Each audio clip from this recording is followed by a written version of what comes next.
Hi there and welcome to this video of website tips and tricks to help improve customer conversions and retentions.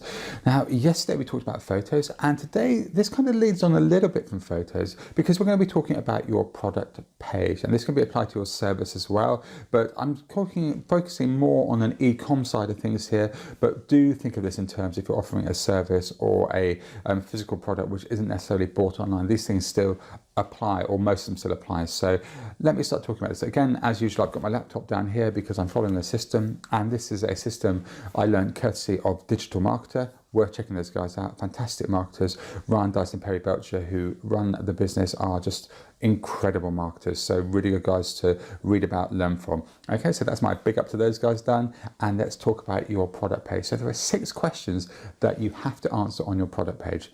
The first question is, what does the product look like? That's the first question people are going to always ask. And that can apply to a service as well. And it doesn't necessarily have to be a photo of the service, but if it's a product, you need a photo of the product. If it's a service, then some kind of representation. If there's a specific thing that happens to the customer, or it's a physical service with the customer, then you can have photos of the customer experience. Otherwise, very, very good descriptions of what the service is going to be like and potential outcomes and benefits of that. Number 2, how does it work? And that kind of leads on from what I was just saying about the benefits and outcomes. But from a product point of view, you want to explain exactly what this product is and what it's going to do for them, how it actually works. And you need to be clear about this in no uncertain terms, not be vague. Give them as much detail as you possibly can, because the more detail you give, the more informed they are, and the more likely, if it's right for them, that they're going to make the purchase. Number 3, how big or small is the item? So is it massive? Is it tiny? What's the size of it? And again, this applies to physical products.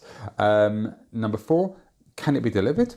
And if it can be delivered, how much is delivery going to be? And you'd be surprised how important knowing how much delivery is going to be. This is something my wife always says to me, but when she's buying online, she always looks at delivery, and if someone's offering cheaper or free delivery, she's much more inclined to buy that item and or spend a bit more just to get that free delivery.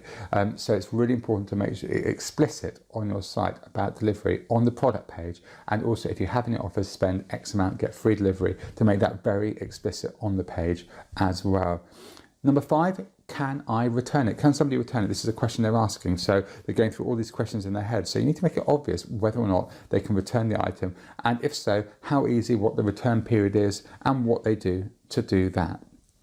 And finally, they ask themselves, can I trust the brand? And this is where it's great to have testimonials or other bits of information on there. But what we'll do in the next video is we're going to go into a bit more depth about those kind of items you need to have on there to really, really make these 6 items come naturally to your product page. So I will see you on the next video.